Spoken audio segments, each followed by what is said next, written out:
The extent of state powers against the controversial backdrop of voting restrictions.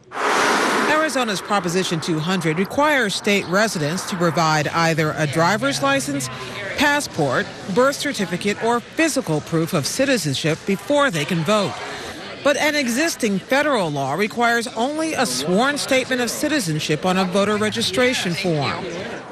Supporters say the Arizona measure cuts down on voter fraud by keeping non-citizens from voting. But opponents argue the law unfairly targets minorities, immigrants, and the elderly. The case is only the most recent dispute between Arizona and the federal government related to immigration issues.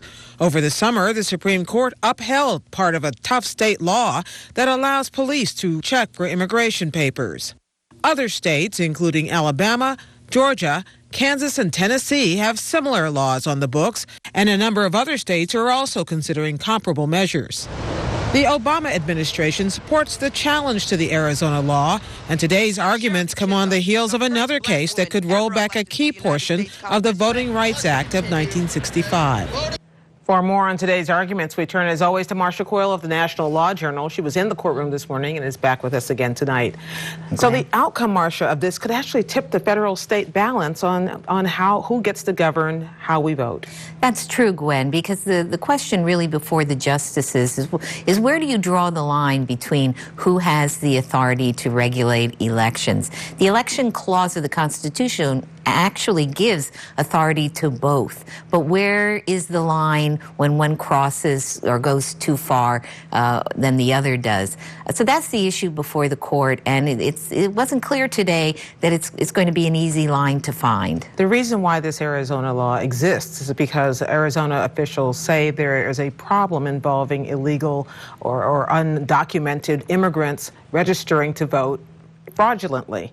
Is there any evidence? Did they present evidence today that that's a big problem? No, not today. In fact, there was more argument on the other side that there is no problem. But what Arizona was saying is that there is also a problem with the federal law. The federal law doesn't require proof of citizenship, but the way it deals with citizenship as eligibility for registration is it requires the applicant who wants to register to vote to sign under oath that the applicant meets all of the requirements of the federal law.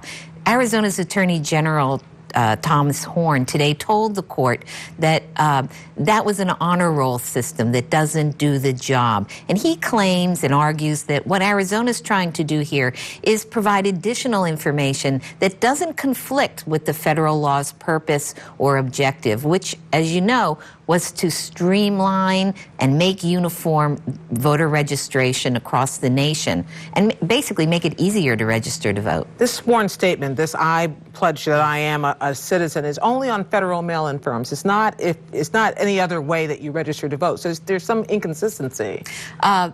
Well, there's the conflict which brought the case to the Supreme Court between what Arizona's doing and what the federal form does. In fact, Justice Ginsburg said during the argument to General Horn, she said Congress expressly said in the federal law how citizenship is to be managed, and that's by the signature.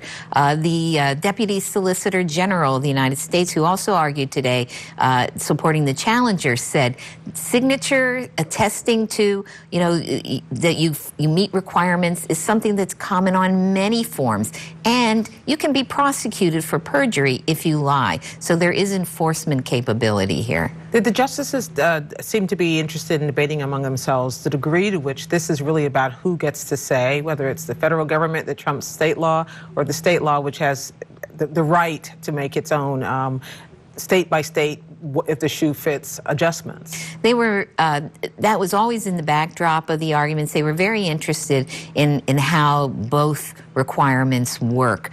They focused on the language of the federal law, which says that a state must accept and use the federal form. On the other hand, the federal law also says that there can be state-specific requirements that are approved by the Federal Election Assistance Commission.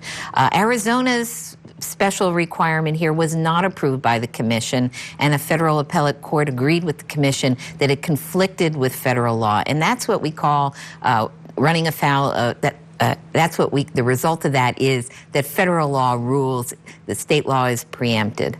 Well, last time you were here talking about the Voting Rights Act, Section 5 challenge, one of the things that seemed to come up in court that day was a dispute between Justices Scalia and Justice Sotomayor. Did we see any of that play out again today?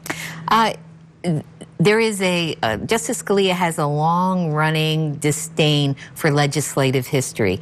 And at one point during the argument, Justice Sotomayor said she was going to refer to the legislative history of the federal law, which indicates that Congress considered a proof of citizenship requirement and rejected it. And she said, she prefaced her question by saying, that there are those who do not agree or believe in legislative history. And at that point, Justice Scalia raised his hand, and that did get a laugh throughout the courtroom that day. But it wasn't a conflict so much as a little dig. Yeah, absolutely. So explain to me, to the extent that the justices debated this today among themselves, or that the lawyers did, how much a change in the way business is done here would affect other states who may be lined up also to come up with laws which preempt or somehow trump federal law? Okay. Well, as Deputy Solicitor General Sri Srinivasan said, if the federal law is just viewed as a floor here, for example, if Arizona wins, then he said states can impose additional requirements on registration, and the federal law itself becomes a nullity. And that is the fear of a lot of organizations, from the Mexican American Legal Defense and Education Fund, which brought the challenge, to the League of Women Voters, which filed an amicus brief supporting the challengers. Congress's intent here was to make registration easier, and they fear that if Arizona wins, that other states are going to impose other kinds of requirements, not just proof of citizenship. So that is the real concern.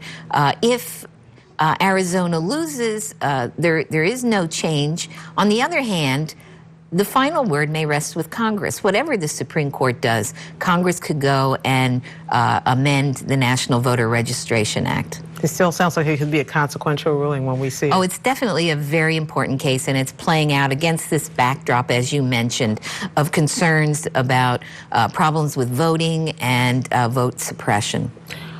Marcia Coyle of the National